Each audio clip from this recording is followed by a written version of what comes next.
حب الشباب والآثار بتاعته اللي ظهرت بعد سنين، أو الحفر اللي موجودة، العلامات الحمراء، التصبغات والبقع، مشكلة كبيرة قوي بيعاني منها كتير من الشباب.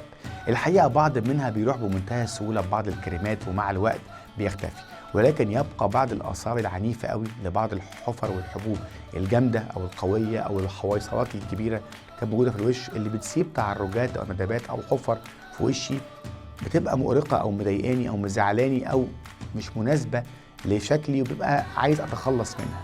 هل الموضوع سهل؟ سهل بإذن الله.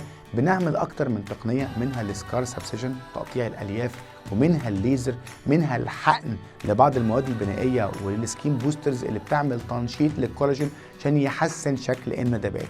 بتاخد وقت الحقيقة، ممكن تاخد من 6 إلى 8 شهور، ولكن النتائج بتكون رائعة جدا وجميلة، وبنقدر إن احنا نحسن كتير قوي من الندبات اللي موجودة في الوجه.